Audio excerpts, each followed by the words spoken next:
All right, and we're back. Let's get real here.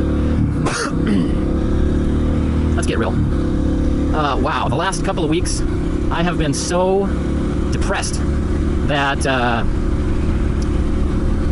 that I had no motivation, not only to work on the motorcycle, so I haven't even been working on the motorcycles, but thinking about riding the motorcycle wasn't any kind of motivation either. The motivation for some of the things that I love most in life disappeared. That's what happens when you are depressed. Pretty nasty stuff. Obviously I'm still here, didn't do anything drastic. And it kind of sucks when you're depressed. Because every little thing that goes wrong, every tiny minuscule thing that happens, it just is, it's like, oh, it's the end of the world. And the thing is you know, I've taken enough psychology classes and I've worked in a field with psychological stuff going on for long enough to know, oh my gosh, this is all just, it's all just in my head. Life really isn't that bad. But goodness sakes, I mean, when it's in your head, it's in your head. It's psychosis, right? Literally, it's not getting any better. It's not good. And you can, there's that voice of reason that's like, it's really not that bad, but then it is to you. All we have is our own perspective and our own paradigm. And when you are sunk inside of a mental illness, like depression, you are basically hallucinating bad. And your mind plays tricks on you, and my mind plays tricks on me. But the other crappy thing about being depressed, that's gorgeous. The other crappy thing about being depressed is you can't just like, you have zero motivation, but you can't just like call somebody up and just be like, dude, I need to talk because I'm a wreck. You can't do that because that burns people out. And you know, I can't talk to my wife because even though she would be patient with me, but I don't want to get her all bummed out because my mood affects her mood. And everything, you know, it affects my kids. So basically you just kind of, you put on a happy face and you make everybody think that you're doing fine. Kind of like in that last vlog, but really I am feeling a little better now that I'm on the bike. I mean, really, that really just pumps your spirit up.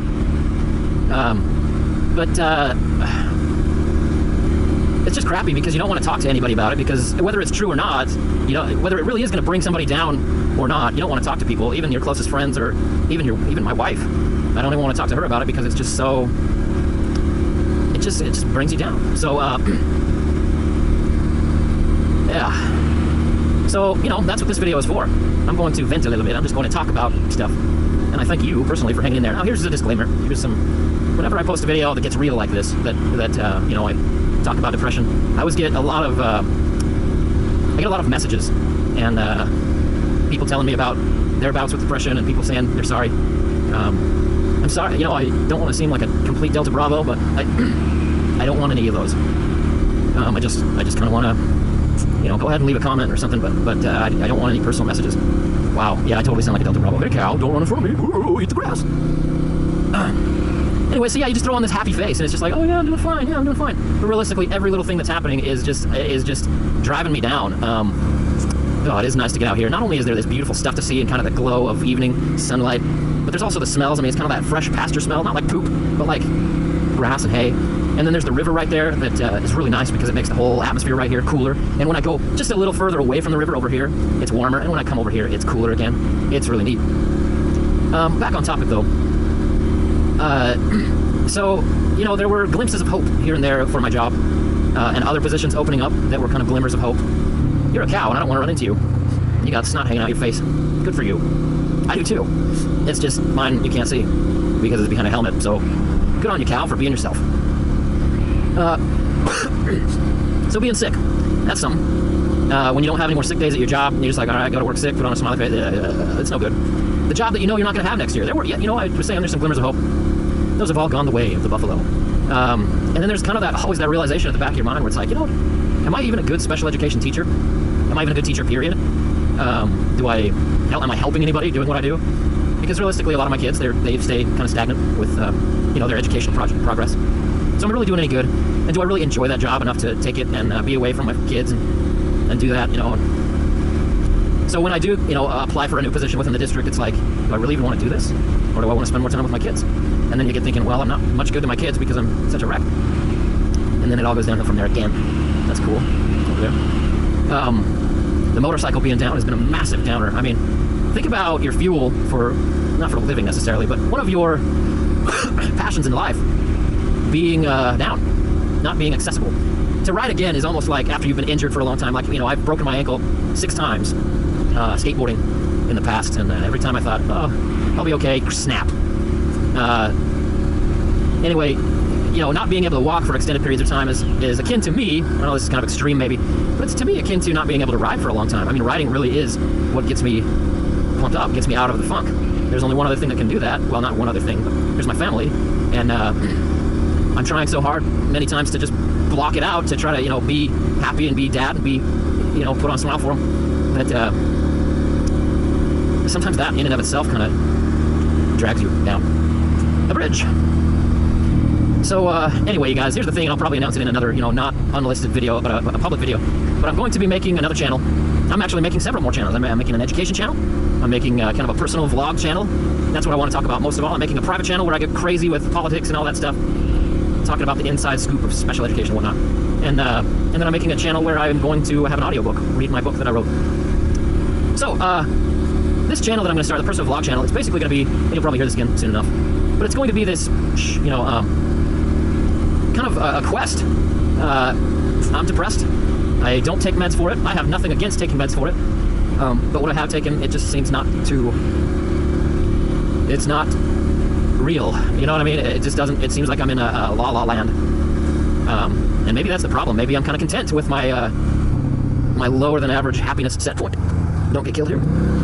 Maybe I'm content being there, and maybe that's why when my set point goes higher through medication, it doesn't feel real, you know, because honestly on days when I'm high, not from drugs obviously, but on days when I'm out of the depression, usually riding a motorcycle, doing something fulfilling, finding flow at work or with my family, on days like that, the transition from low to high is so fantastic. I don't want to lose that.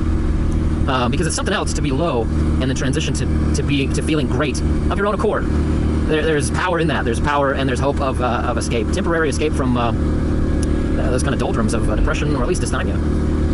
So anyway, I want to, this sounds weird, but I want to cure myself via balance in my life. And you guys are probably all tuned out by now. We'll see you later. It's now the Late Show with eveRide. You're probably all tuned out by now, but this is for my own record, but I want to try to beat this stuff. Excuse me. I say to myself in the future, I want to try to beat this stuff by, I got some other things going on too. I lack focus, I lack motivation, I got some addictions. I need to get past a lot of things. And I'm going to do it by balancing my life, by, everything needs to be in order. It can't just be workout or exercise. It can't just be get spiritual by reading scriptures or the Bible daily. It can't just be with your kids more every day. It can't just be, it can't just be one thing to get your life out of balance. I mean, if it's spirituality and I go all spiritual and neglect everything else, I don't think that has the power to get my mind in order, to heal myself. If I go 100% physical activity, well, what's that? Some people claim that doing physical activities it works for them to get rid of their mental illness. And yeah, it's proven it does. However, I don't want to be one of these people who I got a big sticker sticking out. I don't want to be one of these people who gets addicted to fitness. Balance is critical. I'm just going to try to blow on that, but yeah, that's not going to work with the mic and a chin bar in my way. So, balance through all kinds of areas. Now, I'm going to do this through a couple of different practices that I have done in the past and that have really, really helped, and I need to get back in the flow of things. One is creating a vision board of things that I want. Now, here's the thing. When I have my family, and they are doing okay with food in their mouths, food in their bellies, and shelter over their head, I don't want for much. If I have a motorcycle, I almost want for nothing.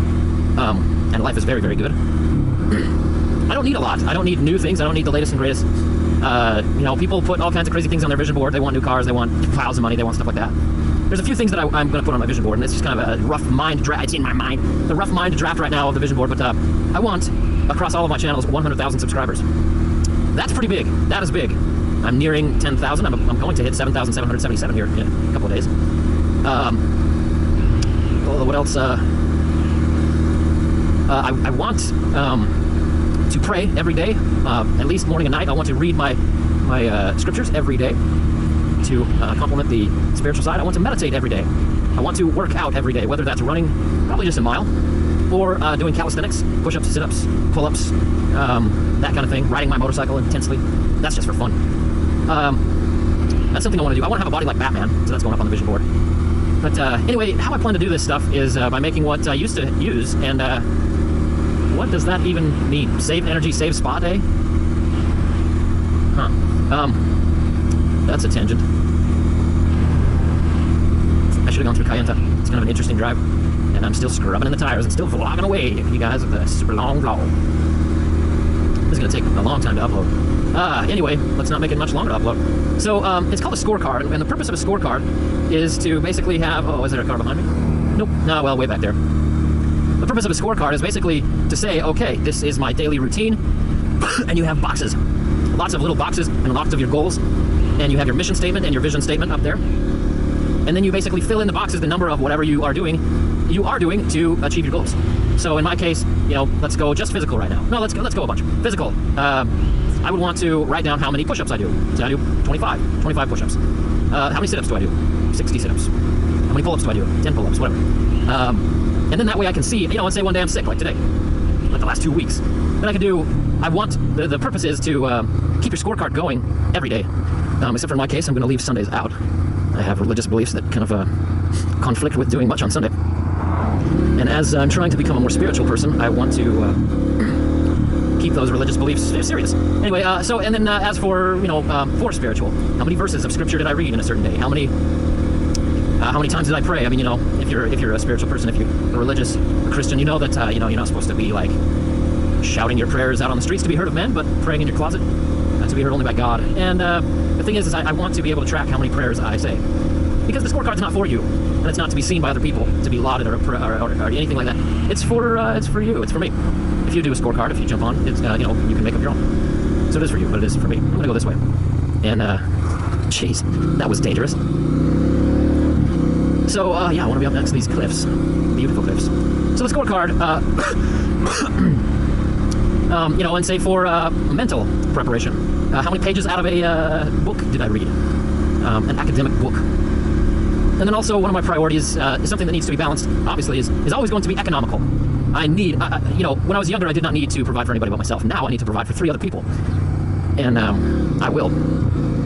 So, economics in my family, for my family, is important. And so that needs to be one of my goals. So, to do that, you know, to support my family, I will need to get going with YouTube stuff. I will need to make money from YouTube and whatnot, and from other pursuits. So there will be goals of how many videos do I put out? How many hours do I spend working on those videos? You know, anything to kind of scorecard my progress with, anything to scorecard my progress in economic, financial stuff. Saving money, right? Also, maybe what you eat when it comes to healthy stuff. You know, I want to eat so many fruits and vegetables. I want to drink so much water. You guys totally are getting the picture by now, if any of you are left indeed. That's something that also got me down, which is such a lame thing to get me down. I mean, looking through YouTube analytics, I want to thank you individually, because you are probably the kind of person who hangs out for a long time. You're probably the kind of person who sticks around during the videos. Because what I found out is I have, you know, close to 8,000 subscribers on any given video. On any given video, around 1,000. So one tenth of you will join me and tune in. You'll hear that first. What's up, YouTubers? And then it drops off drastically after that. After that, 25% of people stick around toward the end. So watch time shows that about 25% of people are actually sticking around when I get to the outro of the video. Which is that means about 250 people stick with me. Now that is awesome. That's really, I mean, thinking about that now, when I'm not in a crazy depressed funk, that really is amazing that I'm bringing 250 awesome, close friends with me when I ride a motorcycle. That's really cool. People die to have friends like that. See, I'm trying to itch my nose again. But, you know, being depressed, I was like, holy cow, what's the point of all these subscribers if only 250 people ever make it to the end? And that really got me down, even though it probably shouldn't have. Because that's really cool. That's 250 people hanging out with me. 250 people are entertained by me. So, yeah, I'm going to wave to that old lady and get rejected on the wave back. And, you guys, it's a beautiful day. On Facebook a while ago, I said I was going to do a motovlog on why motovlogging sucks. Well, that's coming up. So stay tuned. Thank you. I can't say who you are, but thank you for sticking around until the end, for being interested in a guy's life. I mean, it's kind of weird to hear about my life. It's gorgeous sunset. But thank you for sticking around, for being my friend. I could probably name by YouTube handle the 250 people that are sticking around. I'm guessing that most of them are the ones who leave comments. And every once in a while, you know, you tune into a video, get kind of bored, leave a comment, and jet. But that's all right. Everybody does that. But where am I? Oh, I'm here.